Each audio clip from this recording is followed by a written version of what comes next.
Tidak dengan tangan yang hampa, ku datang ke hadirat-Mu, menyatakan rasa syukurku atas segala berkat-Mu.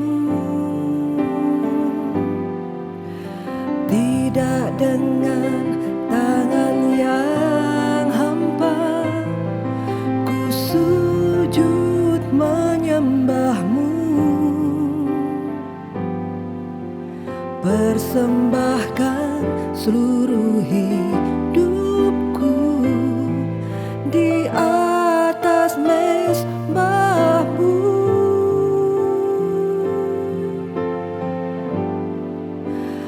Segalanya yang ku miliki, semuanya daripada-Mu, kan ku bawa persembahanku yang terbaik hanya bagi-Mu. Segalanya yang ku miliki, semuanya daripada-Mu, kan ku bawa persembahanku yang terbaik hanya bagi-Mu.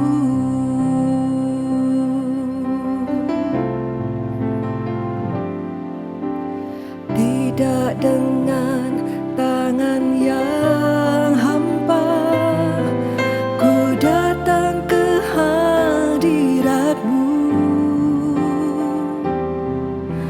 menyatakan rasa syukurku atas segala berkat-Mu. Tidak dengan tangan yang hampa, ku sujud menyembah-Mu, persembahkan seluruh hidupku di atas mezbah-Mu.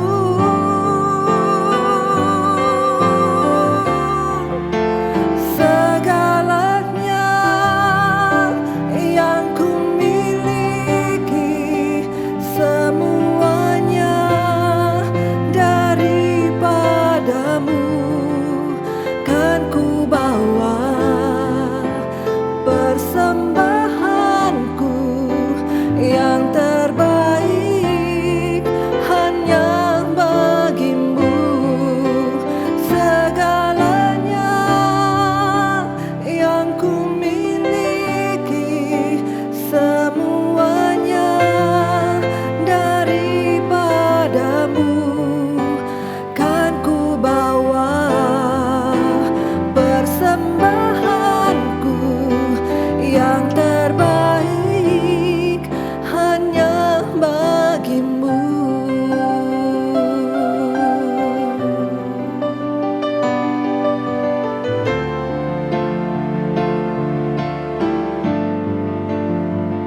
ku miliki semuanya daripadamu,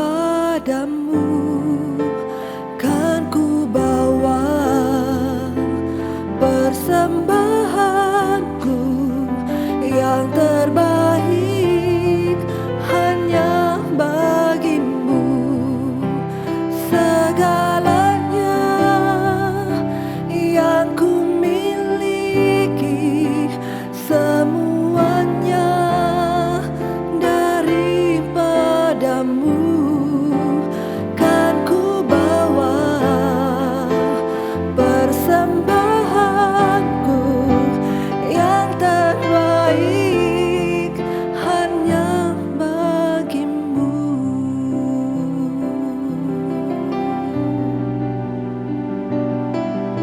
Ku bawa hidupku, ku bawa persembahan syukurku Tuhan hanya bagimu, hanya untukmu, menyatakan rasa syukurku, menyatakan terima kasihku hanya bagimu Tuhan, hanya untukmu. Kau Allah yang setia, Kau Allah yang setia.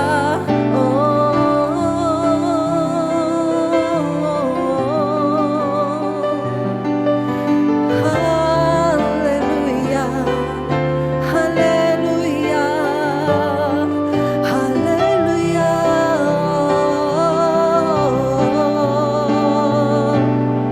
haleluya.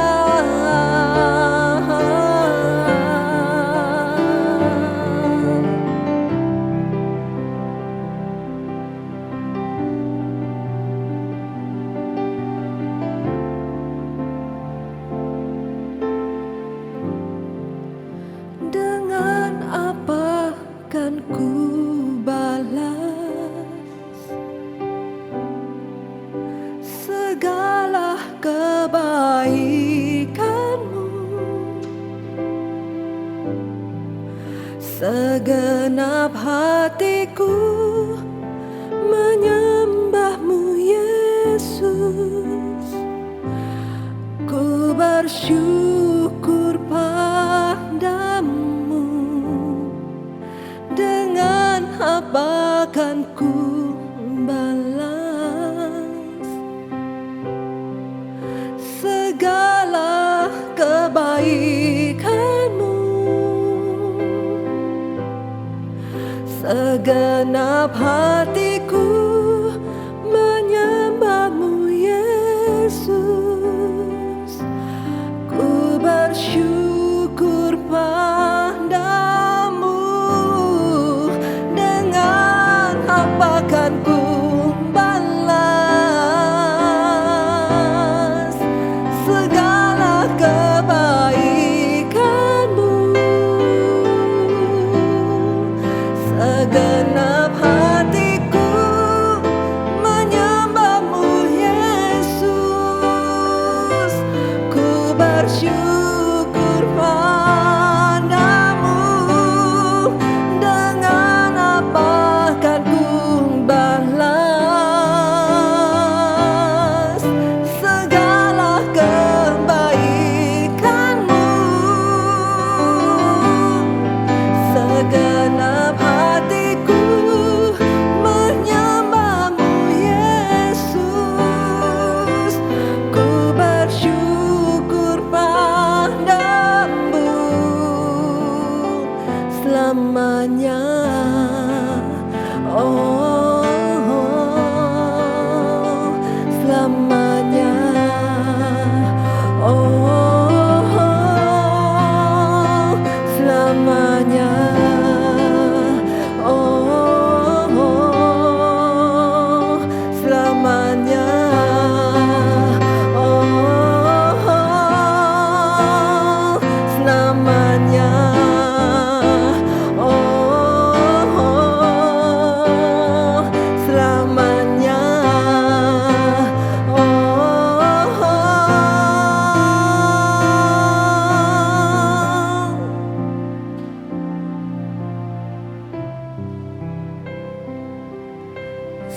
selamanya.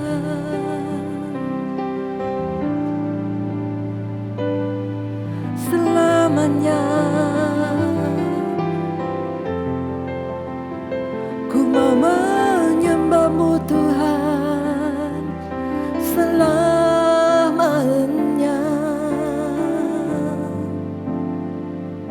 Oh Yesus.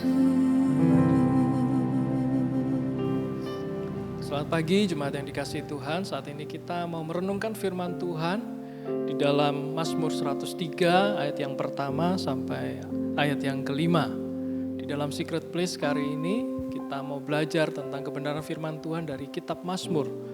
Mazmur 103 ayat yang pertama sampai kelima. Pujilah Tuhan hai jiwaku, dari Daud. Pujilah Tuhan hai jiwaku, pujilah namanya yang kudus.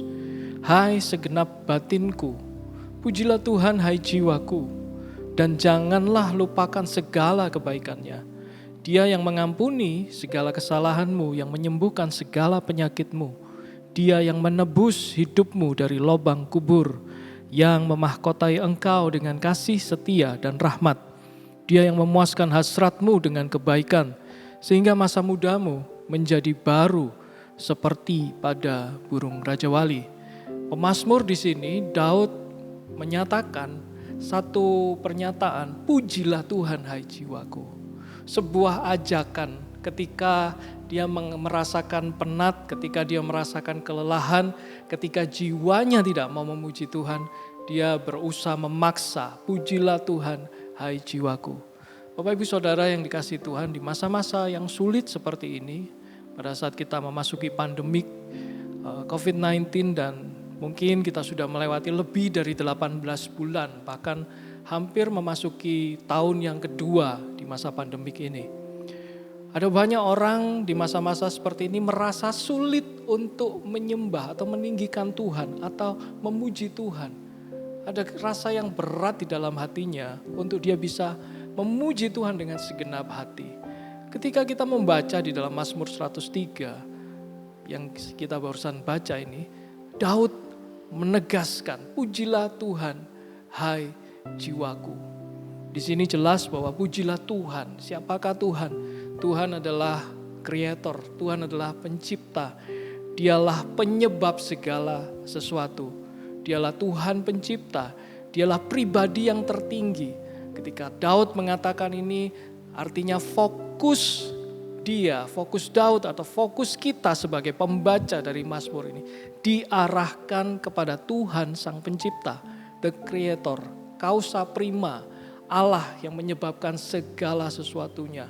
Dan di situ yang diperintahkan adalah jiwanya. Bapak Ibu Saudara, seringkali kita salah berpikir atau kita salah menganggap bahwa segala sesuatu yang terjadi di dalam kehidupan ini, hal-hal yang sulit, hal-hal yang baik, selalu kita kaitkan atau kita selalu hubungkan dengan diri kita sendiri. Seolah-olah bahwa kita ini adalah pusat dari dunia ini. Seorang filsuf mengatakan, we are not the center of the universe.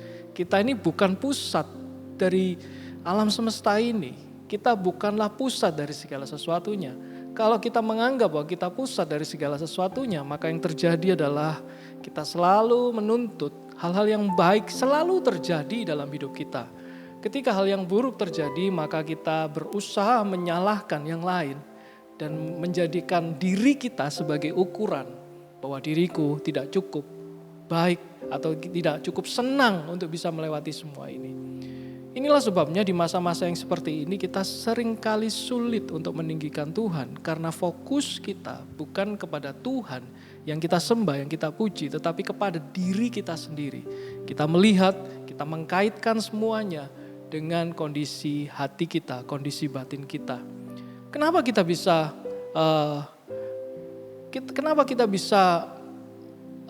dengan kondisi yang seperti kenapa kita bisa menjadi sangat sulit untuk bisa meninggikan Dia? Karena di sini dikatakan, di dalam ayat ini dikatakan, pujilah Tuhan hai jiwaku dan janganlah lupakan segala kebaikannya. Yang seringkali terjadi adalah kita lupa akan kebaikan Tuhan. Kita bahkan mungkin melupakan kebaikan Tuhan. dengan menganggap bahwa apa yang sedang kita alami ini seolah-olah Tuhan tinggal diam, Tuhan tinggal tenang, tidak melakukan apa-apa. Tetapi kita lupa bahwa di waktu-waktu yang lalu ada banyak hal yang kita lewati. Itu semua karena pertolongan Tuhan. Di sini jelas Daud mengatakan di ayat yang kedua, janganlah lupakan segala kebaikannya. Bagaimana kita bisa meninggikan Tuhan, menyembah Dia dengan segenap hati, dengan segenap batin kita. Ingatlah kembali akan kebaikan Tuhan. Ingat-ingatlah kembali apa yang Tuhan sudah pernah lakukan di waktu-waktu yang lalu. Mungkin pada saat itu kita dalam keadaan yang lelah, lemah, atau mengalami keterbatasan secara fisik, kita sakit, tetapi kita mengalami satu mujizat Tuhan atau mengalami satu pertolongan Tuhan yang luar biasa dan kita disembuhkan. Atau juga mungkin kita dalam keadaan yang terpuruk secara finansial. Tetapi di waktu-waktu yang lalu itu Tuhan melakukan pertolongan, entah itu melalui orang lain atau satu peristiwa. Kita kemudian bisa bangkit kembali dan keadaan seperti menjauh lebih baik daripada yang dulu. Keadaan yang baik sekarang ini. Itu semua karena pertolongan Tuhan. Kita bisa daftar itu, semua kebaikan Tuhan yang pernah terjadi dalam kehidupan kita. Dan disinilah pemazmur mengatakan, pujilah Tuhan hai jiwaku, janganlah lupakan segala kebaikannya. Pada saat kita mengingat-ingat kembali kebaikan Tuhan, disitulah hati kita bisa bersuka dan dengan segenap hati meninggikan Dia. Kemudian pertanyaan berikutnya, apakah kebaikan Tuhan hanya itu saja, pertolongan-pertolongan Tuhan? Yang saya ingin tekankan di sini, yang menjadi dasar daripada pemazmur Daud ini, untuk menegaskan, pujilah Tuhan, hai jiwaku, yaitu di ayat yang ketiga dan ayat yang keempat. Saya bacakan, Dia yang mengampuni segala kesalahanmu, yang menyembuhkan segala penyakitmu, Dia yang menebus hidupmu dari lubang kubur, yang memahkotai engkau dengan kasih setia dan rahmat. Jadi menurut saya, berdasarkan apa yang kita baca, yang kita renungkan, pemazmur ini menyampaikan bahwa kebaikan Tuhan bukan semata-mata ketika Tuhan menolong kita di waktu yang lalu dari kesulitan, dari sakit penyakit, dari keterpurukan finansial atau dari kondisi yang buruk berubah menjadi yang baik. Tetapi lebih daripada itu, kebaikan Tuhan adalah karena kesalahan dan pelanggaran kita sudah diampuni. Kebaikan Tuhan itu apa? Karena kita sudah ditebus dari cara hidup yang sia-sia. Oleh karena Kristus yang sudah mati di atas kayu salib dan menebus dosa-dosa kita, maka segala dosa dan pelanggaran kita diampuni dan kita dibenarkan oleh darahnya. Dan inilah yang menjadi dasar. Oleh karena itu di ayat yang keempat, Dia yang menebus hidupmu dari lubang kubur, Dia yang memahkotai engkau dengan kasih setia dan rahmat. Saya mau katakan bahwa penyembahan itu tidak ditujukan kepada diri kita sendiri. Karena kita bukanlah pusat dari alam semesta ini. We are not the center of the universe. Pusatnya bukan diri kita. Pusatnya adalah Tuhan. Penyembahan itu pada saat kita tujukan kepada Tuhan. Dan Alkitab juga di sini dengan jelas mengatakan bahwa penyembahan ini hanya bisa diberikan atau dinaikkan oleh mereka yang sudah mengalami penebusan oleh darah Yesus. Penyembahan hanya bisa diberikan oleh orang-orang yang sudah ditebus, yang sudah dibenarkan. Kenapa?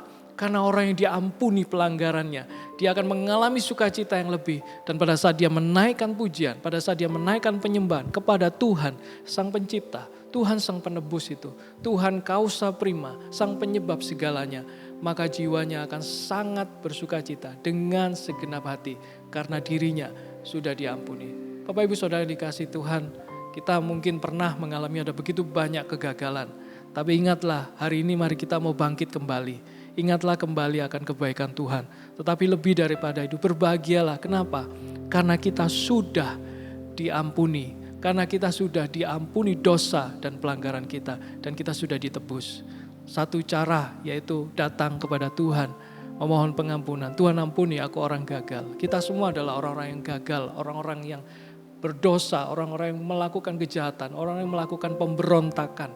Baik itu di hati maupun di dalam perkataan kita. Inilah waktu yang tepat sebelum kita memulai hari kita. Ataupun pada saat Bapak Ibu Saudara melihat tayangan ini, engkau sedang mau istirahat di waktu malam. baiklah kita merenungkan kembali, ingat kembali kebaikan Tuhan. Masih ada harapan untuk setiap kita. Ayat yang kelima dikatakan dia yang memuaskan hasratmu dengan kebaikan, sehingga masa mudamu menjadi baru seperti pada burung Raja Wali. Bapak Ibu Saudara yang dikasihi Tuhan, hanya Tuhan yang mampu, yang bisa untuk memuaskan hasrat kita, memulihkan keadaan kita. Hanya Dia yang mampu bisa memberikan kembali sukacita yang hilang itu. Kalau saat ini sukacita kita hilang karena ada begitu banyak kesulitan yang sedang kita hadapi. Mari, ini waktu yang tepat pada saat kita menyembah tadi. Dan nanti setelah ini kita akan menyembah Tuhan sekali lagi. Datanglah di hadapan Tuhan. Minta, Tuhan puaskan kembali hasratku. Bangkitkan kembali sukacita di dalam hatiku. Bangkitkan kembali supaya aku ini mengingat akan kebaikan Tuhan. Dan di sini di ayat ini juga dikatakan Dia yang memuaskan hasratmu dengan kebaikan. Saya mau berdoa untuk setiap kita supaya setiap kita hari-hari ini mengalami begitu banyak kebaikan. Baik itu melalui orang lain tetapi juga melalui Tuhan bekerja melalui kondisi atau situasi kita saat ini. Mari kita berdoa saat ini. Saya percaya Tuhan masih bekerja sampai hari ini. Dan jangan lupakan kebaikan Dia. Mari kita berdoa. Tuhan, kami bersyukur. Biarlah saat ini Tuhan kami dikuatkan kembali. Kami diteguhkan kembali oleh firman-Mu. Firman yang sederhana ini. Biarlah kami tidak melupakan kebaikan-Mu. Kalaupun Tuhan saat ini kami ada yang dalam keadaan yang sulit. Keadaan yang susah. Dalam keadaan yang tertekan. Kami mau berdoa. Tuhan pulihkan keadaan kami, renew, berikan pemulihan, renewal, berikan satu kegairahan kembali, satu semangat kembali, satu sukacita kembali. Ubahkan setiap anak-anak-Mu yang mendengar saat ini menjadi baru. Kami mau datang di hadapan-Mu mengakui segala keterbatasan, mengakui segala kelemahan kami. Tuhan, inilah kami, orang-orang yang terbatas. Kami mau datang di hadapan-Mu. Kami bersyukur karena pada saat kami datang, Engkau tidak menolak kami. Pulihkan setiap kami. Terima kasih Tuhan untuk dosa dan pelanggaran yang sudah diampuni, yang sudah dihapuskan. Terima kasih Tuhan karena maut sudah dikalahkan, sehingga kematian bukanlah hal yang menakutkan. Terima kasih Tuhan untuk kehidupan yang dipelihara. Terima kasih karena Engkau memahkotai kami dengan kasih setia dan rahmat. Berkati Tuhan di dalam nama Tuhan Yesus setiap kami. Amin. Amin. Dengan apa kan ku balas segala kebaikan-Mu. Segenap hatiku menyembah-Mu Yesus. Ku bersyukur padamu. Dengan apa kan ku balas segala kebaikan-Mu. Segenap hatiku menyembah-Mu Yesus. Ku bersyukur padamu selamanya.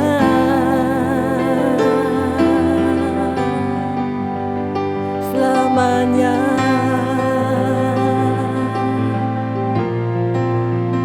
Selamanya.